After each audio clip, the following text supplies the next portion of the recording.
Good morning, Mr. Leitner. Hi. Come on in and Kind of a chilly day. It is a chilly day. It's a beautiful day. Well, kind of surprised to see snow on the grass. But Yes. Well, welcome this morning. Thank you. When you're ready, you may begin with your opening statement. Okay. My opening statement, such as it is in sort of two parts. The first is why I want to be on the Court of Appeals. And it's an important position. It's one where I'd have an opportunity, this is sort of a personal thing, to do what I like to do best, is to objectively analyze law and facts and come to a conclusion without having to start out, like you do when you're practicing, with the conclusion. That is, whatever it is that's going to most benefit your client, and you have to work backwards from that. There's nothing wrong with doing that, but it's not very intellectually satisfying to me, and never has been. I've always preferred, like what I've done with the sort of the academic writing, is you take an issue and you analyze it best you can. You do some research, find out what the law is, because some things are kind of esoteric and don't come up too often, so you don't know necessarily what the law is going to be on in detail on any specific point. And then follow that and applying the facts to the law to come to whatever conclusion is compelled by the law and the facts, irrespective of what you want. There are many times when I think if you're going to do the job with intellectual honesty, is you're going to be dissatisfied with the results personally. Because, you know, everybody in this room, everybody in this planet has certain prejudices and viewpoints that color their view of the world. And there's nothing wrong with that. It's human nature. But as a judge, particularly an appellate judge, where you are at somewhat disadvantaged in that you don't see people, you know, giving testimony and whatnot, you have to put those aside and come to whatever decision your objective analysis is compelled by the law and the facts, even if you would rather that the decision be something else. We see from time to time appellate judges, particularly on the federal level, that make new law. And while that would be exciting, that's why we have a legislature, in my opinion. The Supreme Court maybe has a little more leeway, but the Court of Appeals is bound by precedent. And I have no problem with that. I like that idea because it gives a certain finality to whatever analysis you come up with. You don't have like a dangling participle at the end of your decision saying, yeah, but maybe I don't like that, so let me think of another way to attack this so that it comes out that in a way such that it's more suited to my personal points of view. Can't do that, and I don't do that. I mean, I do it in practice when I have a client for whose position I must advocate. But that's the thing that has attracted me to academic writing, and one of the main reasons I want to be on the court, because I like doing that. I like trying to be objective and just, you know, what is the law as it applies to these facts? And doing an analysis and coming to the conclusion and writing it up. I love to write. It's time consuming, however, so I don't do near as much of it as I used to. And that's one of the most appealing things to me. And then the other thing about the role of the Court of Appeals in particular, as opposed to the Supreme Court, is to not try and make new law. If there's no precedent that is controlling or kind of controlling, that's probably a case that's not going to be referred to the Court of Appeals, theoretically. And that's fine for the Supreme Court if it hasn't been addressed before. And it's not like when I first started practicing law, 40 years ago, there were a lot of things that had never been addressed by appellate courts in Iowa. Not so much anymore. It's been a long time. There's been a lot of decisions, and people are more litigious than ever. So there's a lot more cases. And it's kind of you have to keep in mind that the Court of Appeals, like the Supreme Court, is not a court of justice. It's a court of law, which is a distinction that a lot of people don't grasp. Justice is meted out by the district court. Now, while justice is always a consideration in an appellate decision, it's more is what is the law as it applies, not what's the fairest thing. Because sometimes the law is unfair. And if it's unfair, well, you can point that out in a footnote that, this is unfair. This may seem unfair, but this is the law. And then it's up to, for example, either the Supreme Court or the legislature to say, well, we're going to change that. It's not up to the Court of Appeals. The role in society is to, as initially conceived, to take some of the burden off the Supreme Court. And it was originally, as I recall, designed to sort of take the more routine and mundane cases. Not so much the case in practice anymore. The Court of Appeals gets a lot more cases of a first impression sort than they used to. And that's fine. The Supreme Court seems to have other things to do with their time. They've got a whole judicial system to administer in addition to making decisions. So it's that role as a court of law. It's an academic exercise, keeping in mind that there are people whose lives are going to be affected by the decision. But it's more of an academic exercise than, say, being a small claims judge, where unfortunately, I've seen many a time small claims magistrates just totally oblivious or unconcerned about what the law is, and just want to do what they think is fair and right. And that may be okay at that level, but once you get to an appellate level, this is what I think is fair really shouldn't be involved, and that's not the role of the appellate courts. It's what is the law. And I really like that role, and for many years have wanted to play that role. Not had much success in that, but I'm nothing if not persistent. So if anybody has any questions or anything, I'm more than happy to answer any questions you might have. Thank you. And so we will begin with Mr. Horbach. Do you have a question? Thank you, Madam Chair.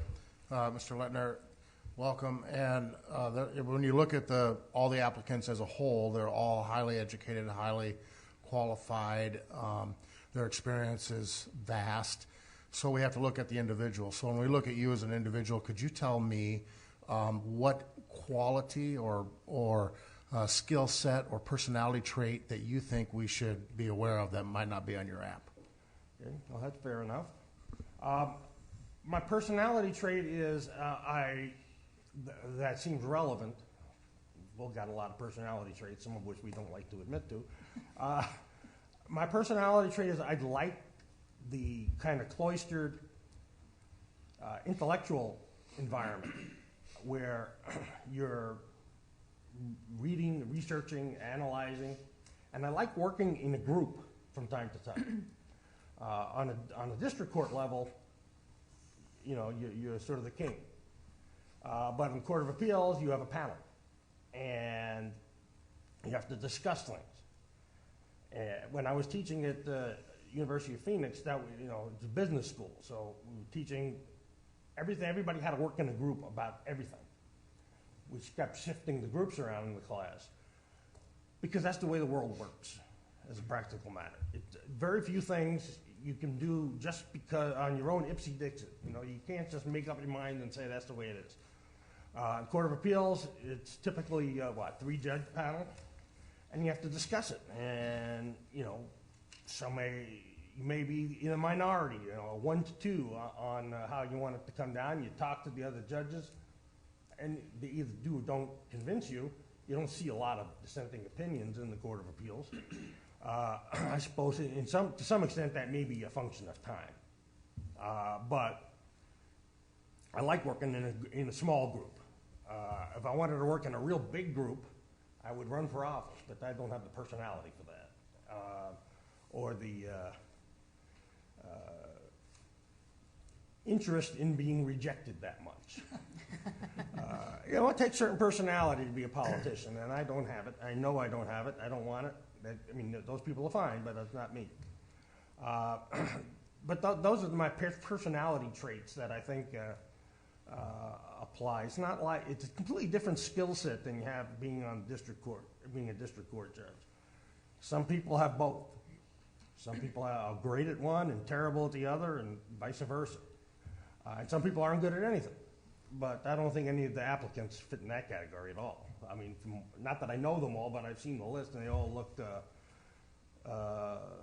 like they, at least on paper, probably have qualifications. But those are the personality traits that leap to mind. Thank you. Mr. Spies. Thank you. Good morning, Mr. Leitner. Mr. Leitner, I'm intrigued by your description of the Court of Appeals being a court of law and the district court being a court of justice. And I think a lot of people in the public are often startled to find out that there are split decisions in the appellate courts and there are dissenting opinions. If the law was so clear, why are there split decisions? So could you tell me what your view is of an appellate judge's role in deciding whether to issue a dissenting opinion? Well, the factors that would weigh on you to do that are how strongly do you think, your decision, your conclusion is better, more accurate than the rest of the panel. If it's really close, it may not be necessary, may not be any great incentive to want to go to the trouble of writing an opinion, particularly given the workload. But if it's very different, and it's strongly held belief that the majority is just wrong as to what the law is, as it applies to those facts, then to some extent it's incumbent upon you to write a dissenting opinion. Would you see it as a shortcoming in the collaborative process under those circumstances? No. You ask somebody, you ask each other their opinions, but collaboration doesn't mean everybody has to agree. That's why there's typically an odd number of people on a panel, because there's a majority. I don't see that as a failure of the collaborative process. In fact, it may be a reflection of the strength of the collaborative process. Because if you're writing a dissenting opinion, you've got to know what the majority opinion is going to be, at least in general terms, and so you know what you're dissenting from. So there's got to be give and take in discussion. So I think that's a strength of the collaborative process. Thank you. Mr. Goodman. Mr. Leitner, thank you for your application. If you're fortunate enough to be nominated and appointed to this position looking forward, I'd like to get a sense of what type of a judge you might be. And to find that out, I'd like to ask you what justice of the Supreme Court or judge of the Iowa Court of Appeals do you admire most, and would you hope to emulate, and what are the characteristics that you admire in that judge or justice? Well, I'm not too very good with names. The one that I liked the best on the Iowa Supreme Court was, she's not there anymore, was Marcia Turnus. I knew her before she became a judge. I knew her while she was a judge. And she very intelligent, hardworking, and when she took a position that she believed in, she took that position seriously, no matter what the risk. And she got voted out along with two other justices because of a controversial decision, and they knew that it was going to be controversial and that there'd be blowback. But give them credit for intrepidity because they thought it was right. I'm not necessarily sure I agreed with it, but it doesn't matter what I think. That was a unanimous decision, and they were willing to pay whatever price at the polls they had to. And I admire that a lot. You have to take a position because you think it's legally compelled, the right decision. And if there's a downside risk to you personally, then so be it. There's an old a reporter named Finley Peter Dunn, who wrote a kind of a tongue-in-cheek humor column with cartoons sometimes in the New York Herald Tribune back around the turn of the last century. And he had a character named Mr. Dooley, who was an exaggerated Irish bartender. And he wrote it all kind of like in dialect. And it was after the Insular cases came out around 1905, 1906, where the Supreme Court said that people living in territories owned of the United States don't have the same rights as people living in the United States proper. And the bartender said, the Supreme Court, the Constitution may not follow the flag, but the Supreme Court follows the election returns. And while that's probably true, it shouldn't be. And I've always liked that quote because it kind of explains why we get decisions sometimes, like particularly from the U.S. Supreme Court, where there is no further appeal from that. That a lot of people that are controversial and a lot of people don't like. And sometimes it's because of what they perceive as popular opinion. That should take no part in the decision, in my opinion. To the extent that, as a human being, you read the newspaper, you hear the news on the TV continuously, it's going to have some impact. But it's incumbent upon a judge to minimize, as much as possible, any of these kind of political type opinions or pressures that may be on them to make a decision. That's one, going back to personality traits, I have no agenda. I have political views, but, because we all do, you live in a society, you have to.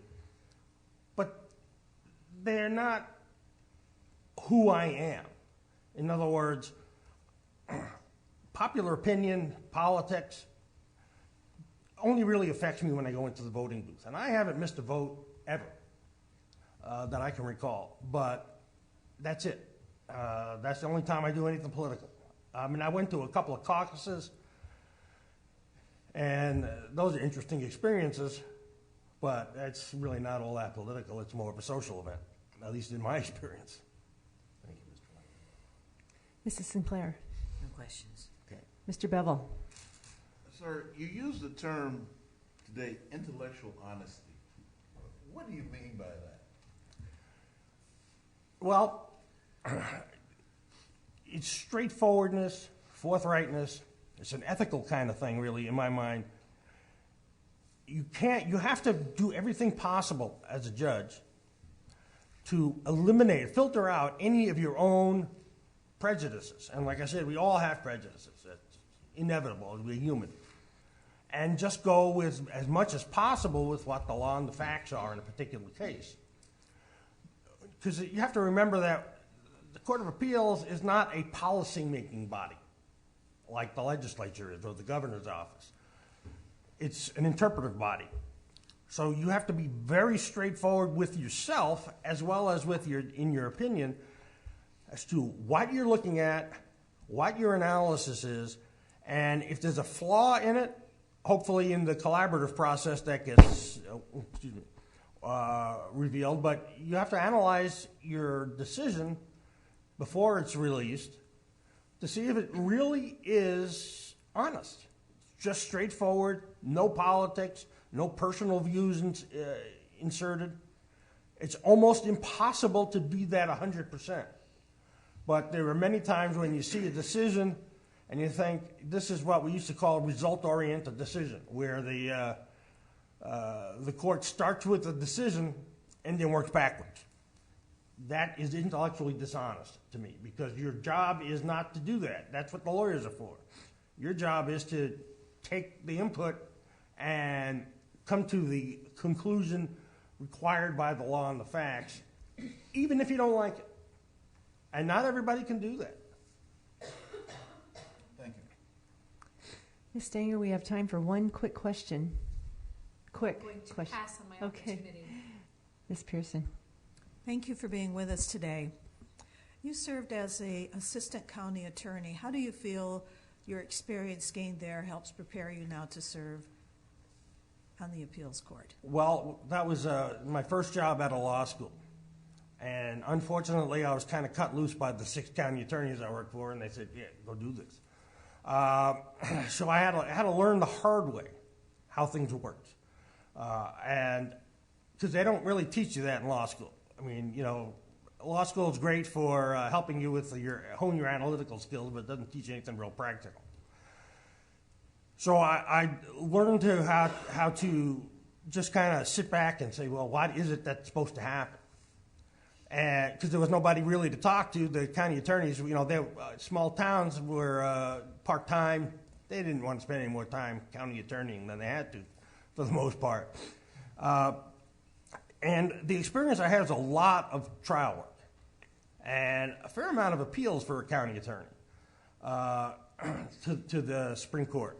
I had one case, for example, where I would work with the Connecticut Attorney General's office in helping them write an opinion for the Second Circuit in a case that was very similar to one I had in Iowa.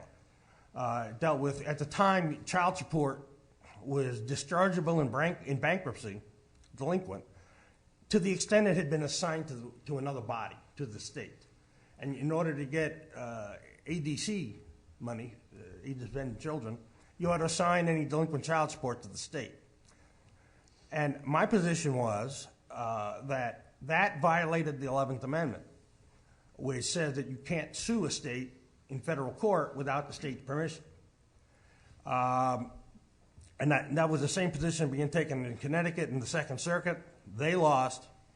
My case went up to the Supreme Court in Iowa, and I lost. And then Congress changed the law. But I still think I was right. But I think I'm right about a lot of things that I'm not. Mr. I'm Leitner. honest enough to admit that. Mr. Leitner, we appreciate your being here today. We are over our time, but thank you for being here, and we wish you well. Thank you. I'm sorry I was so long-winded. That's under the personality tree. Thank you. Thank you.